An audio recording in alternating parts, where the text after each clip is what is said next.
ایک جنگل میں بہت سے جانور ہنسی خوشی رہا کرتے تھے۔ اس میں ہرن، بھینسا، بھیڑ اور ہاتھی جیسے جانور شامل تھے اور ہمیشہ ایک دوسرے کی مدد کیا کرتے تھے۔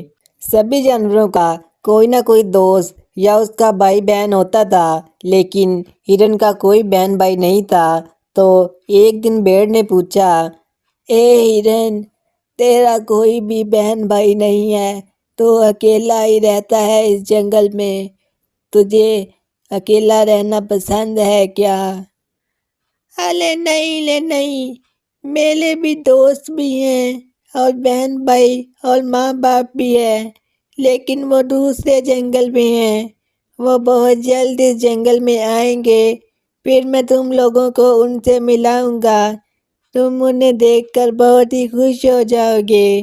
ایسے ہی کچھ وقت گزرا تو جنگل کے جانور گھاس کھا رہے تھے کہ اچانک وہاں پر ایک زخمی گلابی رنگ کا گھوڑا بھاگتا ہوا ہرن کے پاس آیا۔ وہ ہرن کا دوست تھا اور ہرن سے کہنے لگ گیا، ارے ہرن بہن، تمہیں پتہ بھی ہے کیا ہوا ہے؟ ہمارے جنگل میں ایک بہت ہی ظالم شیر آ گیا ہے۔ اس نے جنگل کے سارے جانوروں کو مار دیا ہے اور تمہارے ماں باپ کو بھی مار دیا ہے۔ میں نے انہیں بچانے کی بہت کوشش کی، لیکن میں خود بھی زخمی ہو گیا ہوں۔ میں صرف تمہیں یہ بتانا چاہتا تھا کہ تم لوگ اپنے آپ کو بچا لو، وہ اس جنگل کی طرف آنے والا ہے۔ اتنا کہنے کے بعد وہ گھوڑا مر گیا اور ہرن بہت ہی زیادہ دکھی اور پریشان ہوا۔ اس نے جنگل کے جانوروں سے کہا، اے جنگل کے جانوروں، میں اس شیر سے اپنے ماں باپ اور دوست کا بدلہ لینا چاہتا ہوں، کیا تم لوگ میرا ساتھ دو گے؟ ان میں سے ہاتھی بولا، ارے نہیں رے نہیں بابا، ہم اس شیر سے کیسے مقابلہ کر سکتے ہیں؟ تم تو بے وقوف ہو، اپنی جان بچاؤ اور ہماری جان بھی بچنے دو۔ ہم تو کہتے ہیں اگر تمہارا اتنا ہی دل ہے تو تم اکیلے ہی اس شیر کا مقابلہ کر لو، ہمیں اتنے دیر موقع مل جائے گا کہ ہم اس جنگل سے بھاگ سکیں۔ ہرن اب سوچنے لگ گیا کہ وہ اس شیر کو ایسے مار تو نہیں سکتا۔ ارے یار، میں اس شیر کو طاقت سے تو نہیں ہرا سکتا، مجھے اس شیر کو اپنے دماغ سے ہی ہرانا پڑے گا۔ چلو آج اس شیر کو بھی دیکھ ہی لیتا ہوں۔ تھوڑی ہی دیر میں وہ شیر بھی اس جنگل میں آن پہنچا اور وہ اس جنگل کے جانوروں کو کھانے لگ گیا۔ ارے واہ، اس جنگل کے جانوروں کا مزہ تو الگ ہی ہے، اتنا مزیدار گوشت ہے، کیا ہی بات ہے۔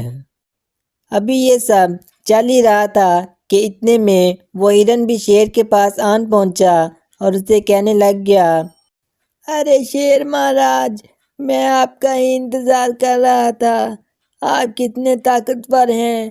میں نے آپ کا ذکر بہت سے جنگل کے جانوروں اور دوسرے شیروں سے سنا ہے، آپ بہت ہی طاقتور ہو۔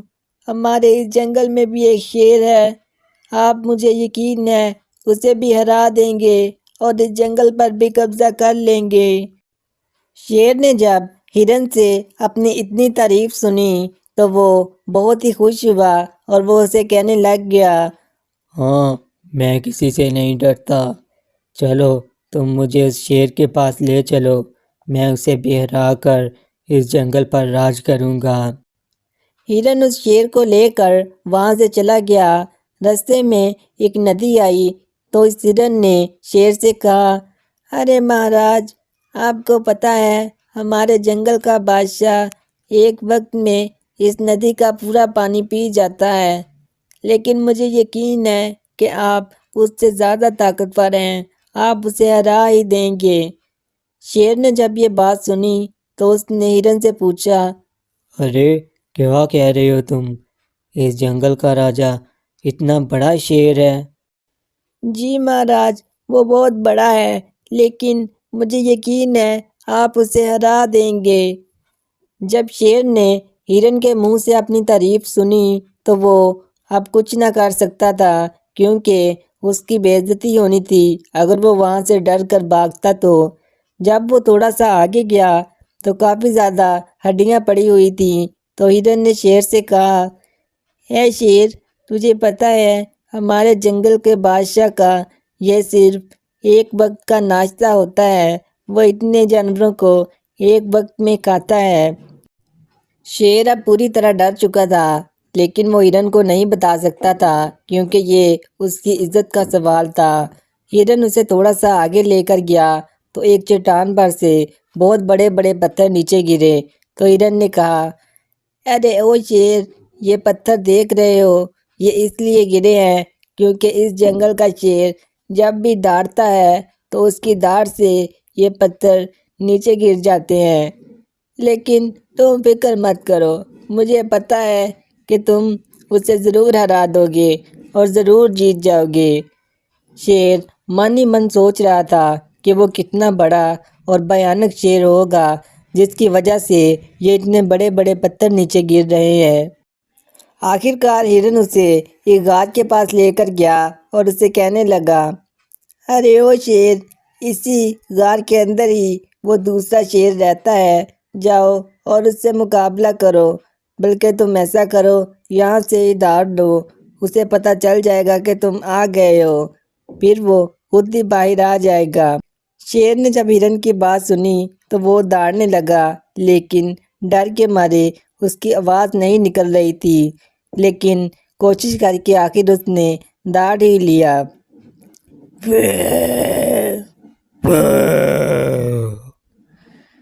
جیسے ہی شیر دوڑا تو اس گفا سے اس کی آواز ٹکرائی اور بہت ہی اونچی آواز ہو کر واپس آئی، اور شیر بہت ہی زیادہ ڈر گیا اور اسی وقت وہاں سے بھاگ گیا۔